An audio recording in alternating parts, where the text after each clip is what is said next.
બે દાદી દીકરો તો જો લપાકા મારે શું મારા દીકરાએ બનાવી દીધું કે વાતું એમને હું વજન ઉતારું તો અહીંયા જ આવું બધું કરવું હોય. મોઢામાં પાણી આવી ગયું ને મન તો ગદનું લલચાઈ ગયું મારું ઓજનું. ગદનું ભાવે હો. જોયું આ બે દાદી દીકરો. ને પછી મેં એવું રીતે જુગાડ કર્યું તો કે ભાઈ ભાવે કેવી રીતે.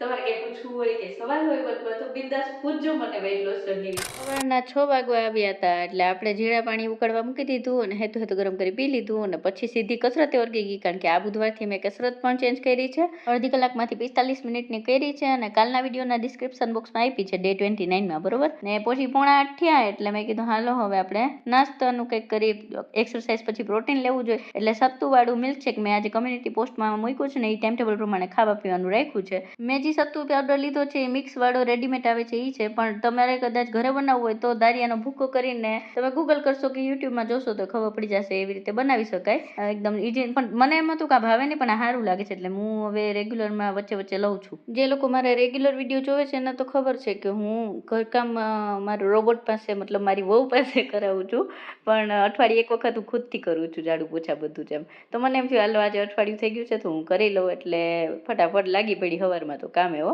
જો મારો ઝપાટો કેવો દેખાય છે. 10 વાગ્યા એટલે નીચેનું કામ હું નિપટી ગયું ઉપર ગઈ ને પછી ત્યાં ઉપરનું કામ કરીને નાહી ધોઈને નીચે આવી રીતે 11:15 થઈ ગયા એટલે આપણી મસૂરની દાળ રેડી હતી ને શ્રેતની એક્ઝામ ચાલુ છે એટલે એ 11:30 ઘરે આવી જાય છે હમણાં એટલે જોઈએ એને કેવા આજે ખેલા કર્યા. હું આ મસૂરની દાળ પીઉં છું અને આ બે દાદી દીકરો તો જો લપાકા મારે શું કર્યું છે શ્રેત બોલતો તે બનાવ્યું ને કેતો ઓરિયોનું મિલ્કશેક. આ શું મિલ્કશેક તો બનાવ્યું એમાં વળી આઈસ્ક્રીમ એ નાખ્યું જો તો ખરી. મારા દીકરાએ બનાવી દીધું કે વાતું એમને હું વજન ઉતારું તો અહીંયા જ આવું બધું કરવું હોય. મારા દીકરાએ દાદી બનાવી દીધું એમને મારે જે વજન ઉતારવાનું ચાલુ કરવું હોય તો એ તારે બનાવ. હું ના ઉતારતી તો એ કેમ ના બનાવતો. એ તો મારી દાળ તો મારે પીવાની જ છે એ જ પ્રોટીનનો બાપ છે. આ તો બધું નુકસાન કરે છે પગદનું ભાવે હો. ભાવે તો ખરી પણ કઠણાઈ છે નથી ખાવું. બાધા લીધીશ બાધા. જોયું આ બે દાદી દીકરો એક નંબર જુલમી.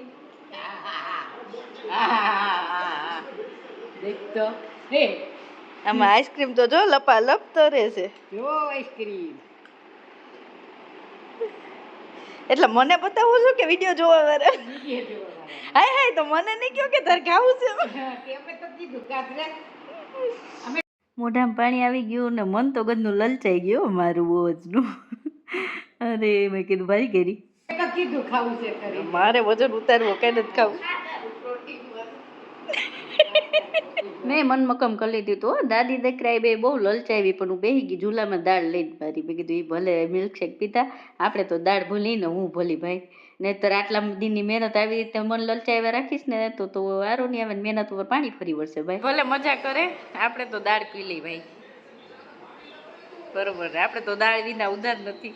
બપોરે 1:45 વાગ્યા હતા એટલે આપણે બેસી ગયા જમવા. આજે બાજરાનો રોટલો કર્યો તો મેં કમ્યુનિટી પોસ્ટમાં મૂક્યું છું આજે મેં શું બનાવ્યું હતું એનું બધું કોષ્ટક આખું પોષણ મૂલ્ય સાથે. નમકવાળા સાદા બાફેલા મગ એમ તો ભાવે નહીં એટલે મેં લીલું મરચું સુધાર્યું ધાણા ભાજી નાખી અને દહીંની અંદર ભેળવી દીધું એટલે થોડુંક રાયતા ટાઈપનું થઈ જાય ને તો ટેસ્ટ મજા આવે અને ખાવું ગમે.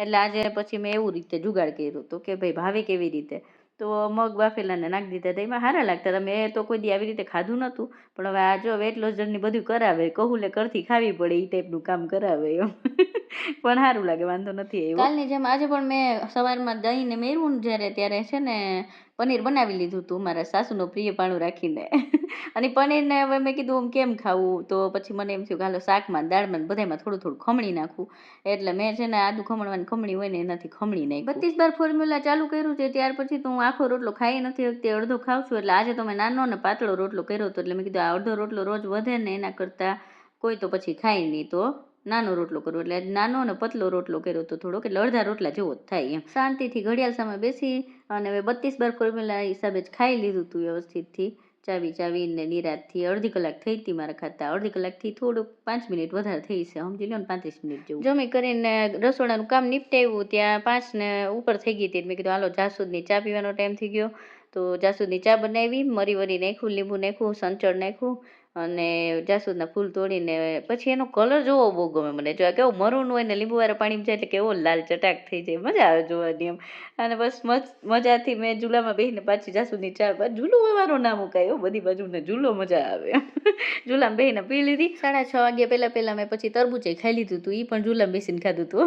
ઝૂલો ના મુકાય મારાથી. 12મી માર્ચ 2026 ક્રોસમાર્ટનું નિશાન. તો આવો હતું કંઈક મારો આજનો દિવસ અને ડે 30 નું ડે રૂટીન, બરોબર. તમારે કંઈ પૂછવું હોય કે સવાલ હોય અથવા તો બિંદાસ પૂછજો મને વેઇટ લોસ જર્ની વિશે કે મારા અનુભવ વિશે. હું તમને પૂરો પ્રયત્ન કરીશ કે પ્રામાણિક જવાબ આપું. મતલબ મને ઘણી વાર એવું થાય કે મારી પાસે જવાબ હોય પણ હું બોલી ના શકું, પણ હું પ્રયત્ન કરીશ મારા મનની વાતને શબ્દોમાં રૂપાંતર કરતા, બરોબર.